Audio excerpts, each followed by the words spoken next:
ಕುರಿತ ಒಂದು ವರದಿ ಇಲ್ಲಿದೆ.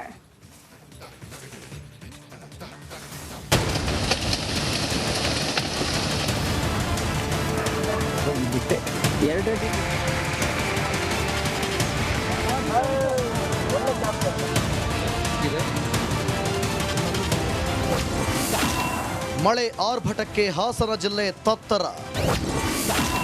ಶಿರಾಡಿ ಘಾಟ್ನಲ್ಲಿ ಕ್ಷಣ ಕ್ಷಣಕ್ಕೂ ಆತಂಕ. ವರುಣನ ರೌದ್ರ ನರ್ತನ, ಭೂಕುಸಿತ, ಜನಜೀವನ ಅಸ್ತವ್ಯಸ್ತ. ರಣಭೀಕರ ಮಳೆ ಆರ್ಭಟಕ್ಕೆ ಹಾಸನ ಜಿಲ್ಲೆ ಬೆಚ್ಚಿ ಬಿದ್ದಿದೆ.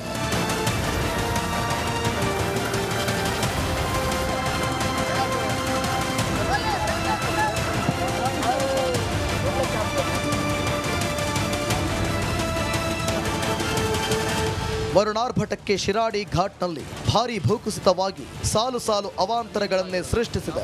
ಮತ್ತೆ ಇದೇ ಮಣ್ಣಿನಲ್ಲೀಗ 3 ಲಾರಿಗಳು ಸಿಲುಕಿಕೊಂಡಿವೆ.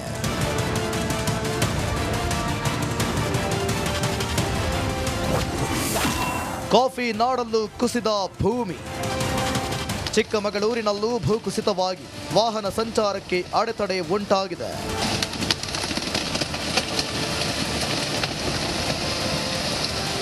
ಶಿವಮೊಗ್ಗದಲ್ಲಿ ಭಾರೀ ಮಳೆಗೆ ಹೊಸನಗರ ತಾಲೂಕಿನ ಕುಂದಗಲ್ಲು ಬಳಿ ಭೂಕುಸಿತವಾಗಿದೆ.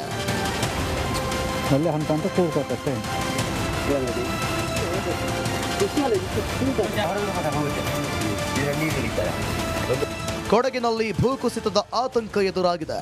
ಜೊತೆಗೆ ಕಾವೇರಿ ನದಿ ಆರ್ಭಟಕ್ಕೆ ಜನರು ಕಂಗಾಲಾಗಿದ್ದಾರೆ.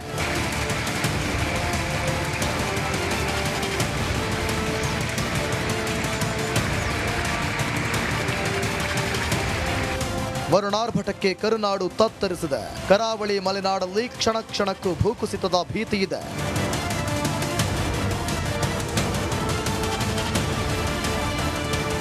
Bureau report, Republic Kannada.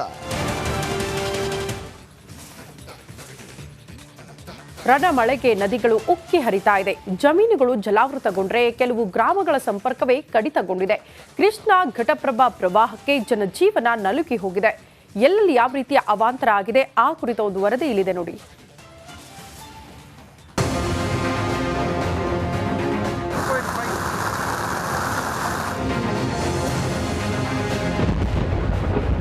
ಮಹಾಮಳೆ ಆರ್ಭಟಕ್ಕೆ ಉತ್ತರ ತತ್ತರ.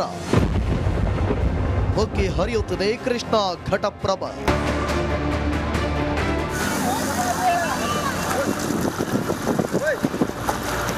ಮಹಾರಾಷ್ಟ್ರ ಪಶ್ಚಿಮ ಘಟ್ಟದಲ್ಲಿ ಸುರಿದ ಮಳೆ ಬಾಗಲಕೋಟೆಯಲ್ಲಿ ಪ್ರವಾಹ ಸೃಷ್ಟಿಸಿದೆ. ಕೃಷ್ಣಾ ಘಟಪ್ರಭಾ ನದಿಗಳು ಉಕ್ಕಿ ಹರಿಯುತ್ತಿದ್ದು ಜಮೀನುಗಳು ಜಲಾವೃತಗೊಂಡಿವೆ. ಪಶ್ಚಿಮ ಘಟ್ಟದಲ್ಲಿ ಸುರಿಯುತ್ತಿರತಕ್ಕಂಥ ಮಳೆಯಿಂದ ಬಾಗಲಕೋಟೆ ಜಿಲ್ಲೆಯಲ್ಲಿ ಕೂಡ ಇವತ್ತಿನ ದಿವಸ ಭಾರೀ ಪ್ರವಾಹಕ್ಕೆ ಒಳಗಾದಂತಹ ಘಟಪ್ರಭಾ ನದಿ ಈಗ ಅಬ್ಬರದಿಂದ ಉಕ್ಕಿ ಹರಿಯತಕ್ಕಂಥ ದೃಶ್ಯ ನಾವೀಗ ನೋಡ್ತಾ ಇದ್ದೀವಿ. ಮುಧೋಳ ತಾಲೂಕಿನ ಮಿರ್ಜಿ ಹಾಗೂ ಮಳಲಿ ಗ್ರಾಮಗಳು ಜಲಾವೃತಗೊಂಡು ಜನಜೀವನ ಅಸ್ತವ್ಯಸ್ತಗೊಂಡಿದೆ.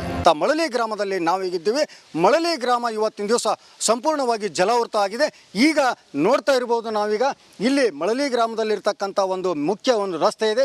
ಈ ರಸ್ತೆಯು ಕೂಡ ಪೂರ್ತಿಯಾಗಿ ಜಲಾವೃತ ಆಗಿರೋದ್ರಿಂದ ಸಾಕಷ್ಟು ಜನರು ದಿನನಿತ್ಯದ ಒಂದು ಕೆಲಸಕ್ಕೆ ಇದೇ ಒಂದು ರಸ್ತೆಯನ್ನು ಅವಲಂಬನೆ ಮಾಡಿ ಹೋಗುವುದು, ತಮ್ಮ ದಿನನಿತ್ಯದ ಕಾರ್ಯಕಲಾಪಗಳಲ್ಲಿ ತೊಡಗುತ್ತಾರೆ. ಚಿಕ್ಕೋಡಿಯಲ್ಲಿ ಕೃಷ್ಣಾ ನದಿ ಆರ್ಭಟ ಜೋರಾಗಿದೆ. ಅಪಾಯ ಮಟ್ಟ ಮೀರಿ ಹರಿಯುತ್ತಿರುವ ನದಿ ದಡದಲ್ಲಿ ಯುವಕರು ಹುಚ್ಚಾಟ ಮೆರೆದಿದ್ದಾರೆ.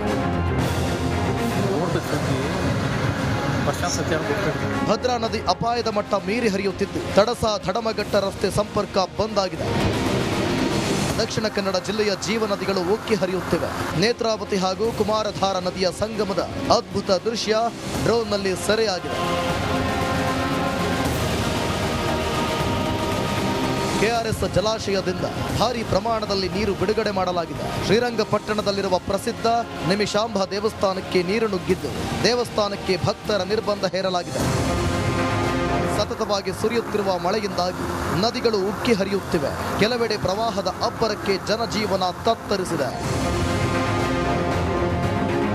Bureau report, republic. ತಂತ್ರಜ್ಞಾನದ ಸಹಾಯ ಪಡೆಯಲಾಗುತ್ತಿದೆ. ಪ್ರತಿ ವರ್ಷ ಯಾವಾಗ ಕೇಸ್ ಏರಿಕೆಯಾಗಿದೆ, ಎಷ್ಟು ಏರಿಕೆ, ಸ್ಥಿತಿಗತಿ ಏನು ಎಂದು ಕೇಸ್ ಏರಿಕೆಯ ಟ್ರೆಂಡ್ ಮೇಲೆ ಪೂರ್ವ ಸಿದ್ಧತೆ ನಿಯಂತ್ರಣದ ಅಸ್ತ್ರ ಪ್ರಯೋಗಿಸಲು ಪ್ಲಾನ್ ಮಾಡಲಾಗಿದೆ. ಒಟ್ನಲ್ಲಿ ಆರೋಗ್ಯ ಇಲಾಖೆ ಅಧಿಕಾರಿಗಳು ಈಗಾಗಲೇ ಇಂಡಿಯನ್ ಇನ್ಸ್ಟಿಟ್ಯೂಟ್ ಆಫ್ ಸೈನ್ಸ್ ತಜ್ಞರಿಂದ ಸಲಹೆ ಪಡೆದಿದ್ದಾರೆ. ಮಲೇರಿಯಾ ಕಂಟ್ರೋಲ್ ಮಾಡೆಲ್ ಮೂಲಕ ಡೆಂಗಿ ನಿಯಂತ್ರಿಸಲು ಅಧಿಕಾರಿಗಳು ಮುಂದಾಗಿದ್ದಾರೆ. ಇಲಾಖೆಯ ಈ ಪ್ಲಾನ್ ಎಷ್ಟರ ಮಟ್ಟಿಗೆ ವರ್ಕೌಟ್ ಆಗಲಿದೆ ಎಂದು ಕಾದು ನೋಡಬೇಕಿದೆ. Bureau report, Republic Kannada. ಕೇರಳದ ವಯನಾಡಿನಲ್ಲಿ ಸಂಭವಿಸಿದ ಭೂಕುಸಿತದಲ್ಲಿ ಕನ್ನಡಿಗರು ಸಾವನ್ನಪ್ಪಿದ್ದು ಹಲವರು ನಾಪತ್ತೆಯಾಗಿದ್ದಾರೆ. ಹಾಗಾದ್ರೆ ಎಷ್ಟು ಮಂದಿ ಕನ್ನಡಿಗರು ನಾಪತ್ತೆಯಾಗಿದ್ದಾರೆ ಅನ್ನೋ ಕಂಪ್ಲೀಟ್ ಮಾಹಿತಿ ಇಲ್ಲಿದೆ ನೋಡಿ.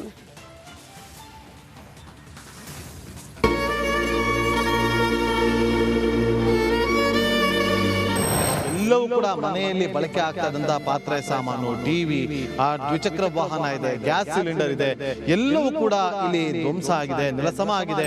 ಸುಮಾರು 100ಕ್ಕೂ ಹೆಚ್ಚು ಮನೆಗಳು ಈ ಮೊಂಡೆಕಾಯಿ ಮತ್ತು ಚೂರಾಯಿಮಲೆ ಗ್ರಾಮದಲ್ಲಿ ನೀರಿನಿಂದ ಸಂಪೂರ್ಣವಾಗಿ ಕೊಚ್ಚಿ ಹೋಗಿರುವುದೆಲ್ಲ ಇಲ್ಲಿ ಬಹಳ ಸ್ಪಷ್ಟವಾಗಿ ಕಾಣುತ್ತೆ.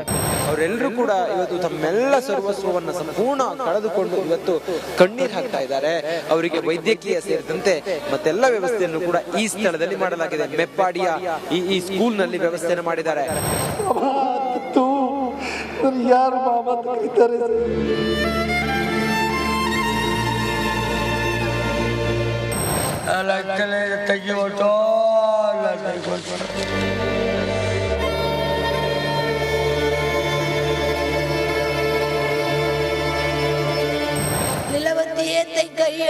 ತಪ್ಕತಂತೆ ನಮ್ಮಮ್ಮ ಮೇಲೆ ಕಲ್ಲು ಬಂದು ಒಡೆದು ಬಿಟ್ಟೈತೆ ಬಂಡೆಗಳು. ನಮ್ಮಮ್ಮ ಹೊಟ್ಟೋಗೋರೆ. ನಮ್ಮಮ್ಮ ಪಾಪು ಅಂದ ತಕ್ಷಣನೇ ಕಲ್ಲು ಬಂದು ಹೊಡಿತಂತೆ.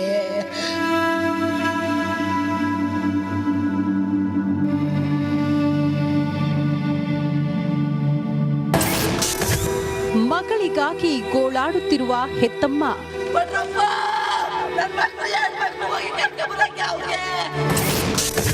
ಅಮ್ಮನನ್ನ ಕಳೆದುಕೊಂಡ ಮಗಳ ರೋದನೆ.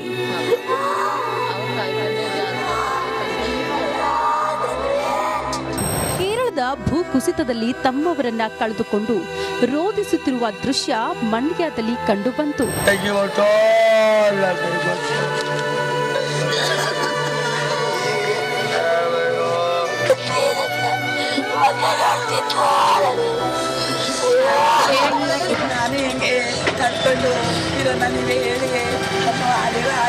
ಹೌದು, ವಯನಾಡಿನಲ್ಲಿ ರಣಭೀಕರ ಭೂಕುಸಿತದಲ್ಲಿ ರಾಜ್ಯದ 8 ಮಂದಿ ಮೃತಪಟ್ಟಿದ್ದಾರೆ. ಮಂಡ್ಯ ಮೂಲದ ಲೀಲಾವತಿ, ನಿಹಾಲ್, ಚಾಮರಾಜನಗರ ಜಿಲ್ಲೆಯ ರಾಜೇಂದ್ರ, ರತ್ನಮ್ಮ ಸೇರಿ 8 ಮಂದಿ ಸಾವನ್ನಪ್ಪಿದ್ದಾರೆ. ವಿವಿಧ ಜಿಲ್ಲೆಗಳ 9 ಮಂದಿ ಕಣ್ಮರೆಯಾಗಿದ್ದಾರೆ.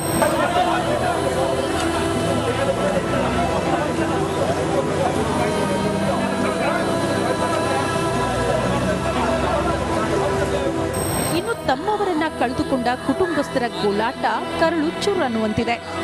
ಮಗಳು ಅಳಿಯನನ್ನ ದಯವಿಟ್ಟು ಸುರಕ್ಷಿತವಾಗಿ ಕರೆದುಕೊಂಡು ಬನ್ನಿ ಅಂತ ಮಂಡ್ಯದ ಕುಲ್ಲಮ್ಮನ ಕಣ್ಣೀರ್ ಹಾಕ್ತಾ ಇರುವ ದೃಶ್ಯಗಳು ಕರಳುಚ್ಚೂರು ಅನ್ನುವಂತಿದೆ.